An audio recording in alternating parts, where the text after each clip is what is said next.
스포츠 도박 사이트가 경찰에 적발됐습니다. 조직폭력배가 개입한 것으로 드러났습니다. 주남저수지 낚시공원에 대해 창원시가 백지화하기로 했습니다. 하지만 일관성 없는 행정으로 혼선을 일으켰다는 지적입니다. 밀양의 한 습지에 만들어졌던 탐방로가 철거되면서 수천만 원의 세금이 낭비됐습니다. 원인을 취재했습니다. 민간 사업자의 부도로 공사가 중단된 마산 로브랜드가 대우건설을 새 사업자로 선정하고 재시동에 들어갑니다.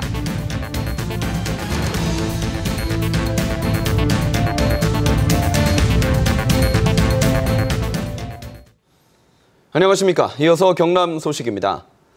피라미드식으로 회원을 모아 조직적으로 불법 스포츠 도박 사이트를 운영하던 일당들이 경찰에 붙잡혔습니다.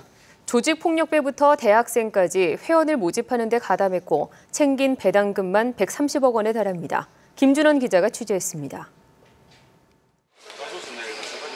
경찰이 공항에서 나오는 한 30대 남성을 체포합니다. 이 남성은 지난해 1월부터 최근까지 지인과 불법 스포츠 도박 사이트를 운영하다 경찰에 구속됐습니다. 이 사이트에서 거래된 판돈은 모두 430억 원. 도박에 가담한 회원만 3천여 명에 이릅니다. 검색하다 보니까 광고가 있고 보니까 배팅 한도가 없더라고요. 처음에 좀 땄는데요. 다 잃었습니다. 다. 결국 한 1,000만 원 정도 잃었습니다. 도박 사이트는 회원을 모으는 300여 개의 대리점을 총판이 관리하고 피라미드의 꼭지점에 있는 본사에서 총판과 대리점에게 수익을 배분하는 구조로 운영됐습니다. 스포츠 도박 사이트가 다단계 방식으로 운영되다 보니 일부가 경찰 단속에 적발돼도 실제 본사의 업자들은 파악하기 어려웠습니다. 회원 관리를 철저하게 대리점에게 맡겼기 때문입니다. 회원만 모아도 수익이 배분됐기 때문에 지역 조직 폭력배에서 대학생까지 몰려들었습니다. 폭력 조직원들은 본사 운영진하고는 알지는 못합니다. 잃은 돈 중에서 본사 운영진이 50에 70%를 먹고 나머지 총판과 대리점으로 그 수익을 분배해주는. 경찰은 불법 스포츠 도박 사이트를 운영해 130여억 원을 챙긴 혐의로 사이트 운영자 37살 이모 씨와 중간 판매원 등 6명을 구속하고 나머지 조직원 25명을 불구속 입건했습니다. KBS 뉴스 김준원입니다. 정부의 유휴저수지 자원화 사업으로 창원시가 주남저수지에 낚시공원을 조성하려다 갈등이 빚어졌는데요.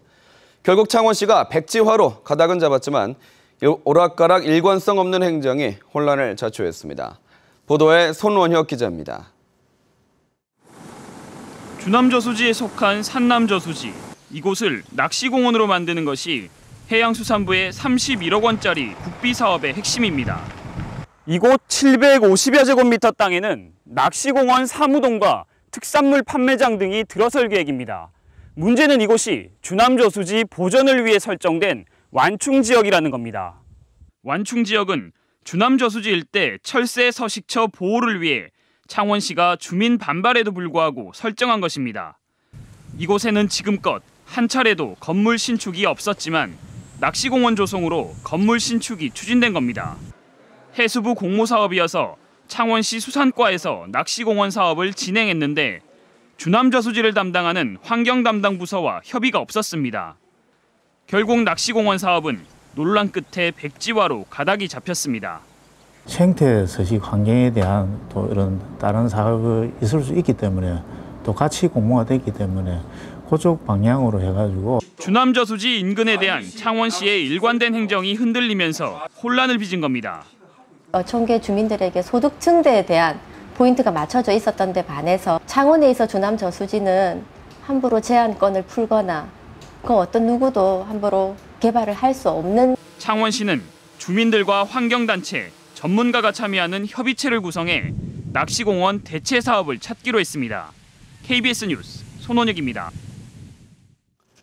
수십억 원 규모의 생태 복원 공사를 하고 있는 밀양의 한 습지에서 만든 지 얼마 안 된 새로 만든 탐방로가 뜯겨졌습니다. 바로 옆 도로를 확장하는 공사 때문이었는데요. 1억 원이 넘는 예산이 낭비됐습니다. 차주화 기자가 취재했습니다. 밀양시가 지난 2010년부터 78억 원을 투입해 복원하고 있는 습지의 생태 탐방로입니다. 새로 만든 지 2년 10개월 된 길이 뚝 끊어지고 곳곳이 파헤쳐졌습니다. 습지 주변 국도를 확장하기 위해 진영 국토관리사무소가 200여 미터 구간을 뜯어낸 겁니다. 4차선은 포장이 돼 있었거든요. 이게 지금 포장돼 있던 구간이 걸린 구간이 이런. 도로 확장 공사 계획이 잡힌 건 지난 2013년 2월. 생태 탐방로가 완공된 지 불과 5달 만입니다. 확장된 도로 옆에도 또다시 대체 산책로를 만들고 있습니다.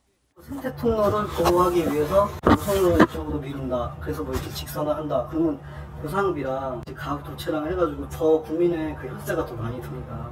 밀양시는 교통량이 늘어 국도 확장이 필요한 데다 대체 산책로가 생기기 때문에 절차상 문제가 없다는 입장입니다. 통행량이 많아지는 부분이 이제 몇 년 전하고 달라진 부분, 이런 부분은 현실을 감안한다고 한 게 대체 시설을 다시 설치하는 걸로. 하지만 이 구간 중복공사에 쓰인 돈은 밀양시 예산만 2,800만 원에 국토관리사무소 예산은 1억 2천여만 원에 이릅니다.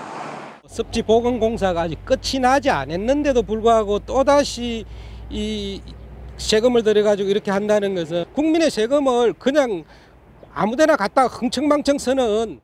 장기적인 안목이나 계획 없는 마구잡이식 공공기관의 이중공사에 아까운 예산이 줄줄 새고 있습니다. KBS 뉴스 차주아입니다. 민간 사업자의 부도로 9개월째 공사가 중단됐던 마산 로봇랜드 사업을 대우건설이 맡게 됐습니다.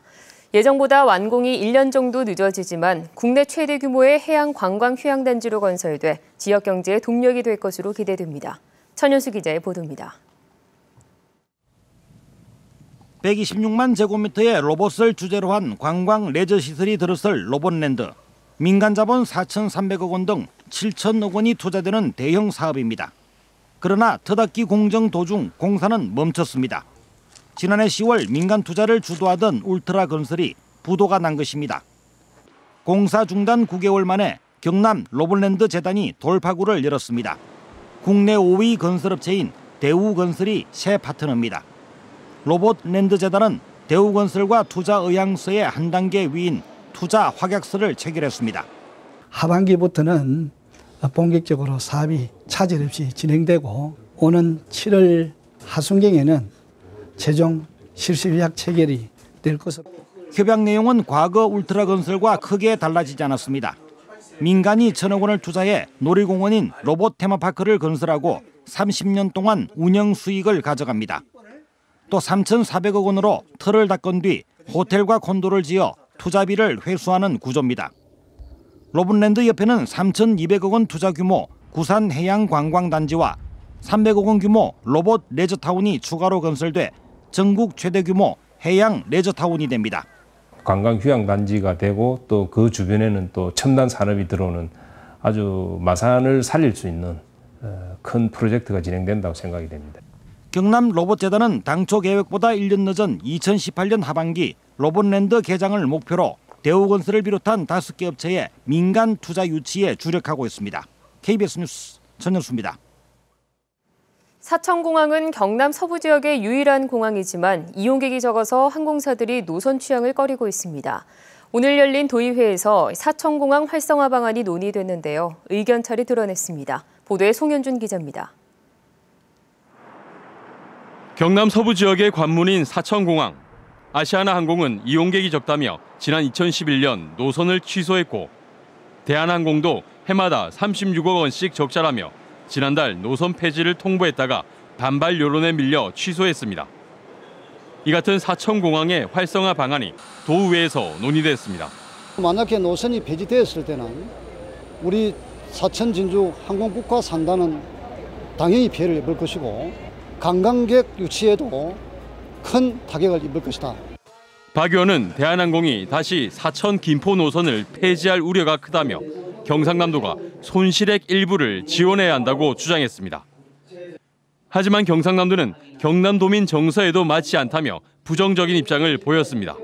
대기업체에 대해서 손실 보전을 해주는 부분에 대해서 아마 정서가 반대하는 부분도 없지 않아 있을 것 같습니다. 경상남도는 사천공항의 국제공항 승격에 대해서도 부정적인 입장입니다. 남부 내륙철도가 들어오게 되면 사천공항의 효용성이 더 떨어지게 됩니다. 우리 냉정하게 그거는 현실을 봐야 됩니다. 경상남도가 진주혁신도시와 항공국가산단, 경남도 서부청사 완공 등 경남 서부시대를 준비하면서 사천공항 활성화에는 소극적이어서 논란이 일 것으로 보입니다. KBS 뉴스 송현준입니다.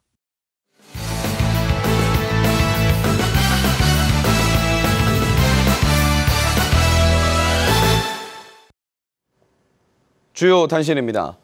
김해시 의회 의장 선임 의결을 두고 비밀 투표에 위배돼 무효라고 보기는 어렵다는 법원의 판결이 나왔습니다. 창원지법 제1행정부는 김해시 의원 8명이 김해시 의회를 상대로 낸 의장 선임 의결 무효 확인 소송에 대해 모든 청구를 기각했습니다. 재판부는 새누리당 소속 의원의 일부가 내용이 보일 정도로 투표용지를 접어 투표함에 넣은 사실만으로 새누리당 소속 의원 전체가 투표 내용 공개를 미리 합의했다고 단정하기 어렵다고 판시했습니다. 창원대학교 제7대 최혜범 총장이 오늘 공식 취임했습니다. 신임 최혜범 총장은 취임식에서 중장기발전 로드맵을 밝히고 개교 50년을 앞둔 창원대 제2건학을 선언했습니다. 최혜범 총장은 지난달 19일 취임식을 열 예정이었지만 메르스 사태로 잠정 연기됐습니다. 지난 3일 마산역 인근 도로에서 교통사고로 승용차 밑에 깔렸다가 시민들의 힘으로 구조된 여고생에게 온정의 손길이 계속 이어지고 있습니다. 사고를 당한 노모양의 소속 학교인 마산 구암고등학교는 전국 각지에서 기부한 헌혈증 640여 장을 노양에게 전달했다고 밝혔습니다. 노양은 현재 생명에는 지장이 없지만 가수면 상태로 깨어나지 못하고 있으며 지속적인 수혈이 필요한 상황입니다. 마산 동부경찰서는 구청에서 가스 분사기로 공무원들을 위협한 혐의로 53살 박모 씨를 붙잡아 조사하고 있습니다. 박 씨는 오늘 오전 11시 반쯤 창원시 마산회원구청 사회복지과에서 생활이 어려운 자신에게 후원자를 지정해달라며 공무원들을 호신용 가스 분사기로 위협한 혐의를 받고 있습니다. 오늘 오후 2시 10분쯤 창원시 내동 삼동교 인근 도로에서 지름 1m, 깊이 70cm의 땅 꺼짐 현상이 발생했습니다. 사고가 발생하자 창원시는 차로를 통제하고 복구 작업을 마쳤습니다.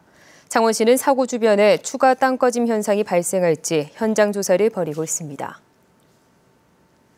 경남도의회는 오늘 정례회 본회의를 열고 경남교육청 학교급식에 관한 행정사무조사 특별위원회 구성을 의결했습니다. 특위위원은 13명으로 구성됐고 모두 새누리당 의원입니다. 조사특위는 앞으로 6개월 동안 학교급식에 관한 예산 등 급식 행정 전반에 대해 조사할 계획입니다. 경상남도가 출자 출연기관의 경영실적 등을 평가합니다. 경상남도는 13개 출자 출연기관 중 경남무역과 가온소프트 등 7개 기관에 대해 기관 경영실적 평가를 하고 경남발전연구원과 경남테크노파크 등 7개 기관은 기관장 성과계약 이행실적을 평가한다고 밝혔습니다. 주요 평가 내용은 경영성과와 재무 건전성 강화, 청렴도 제고 등이고 평가 결과는 성과급과 인사에 반영됩니다. 메르스 사태로 피해를 입은 경남 지역 소상공인에게 3,100억 원 규모의 금융 지원이 시행됩니다. 경남 소식이었습니다.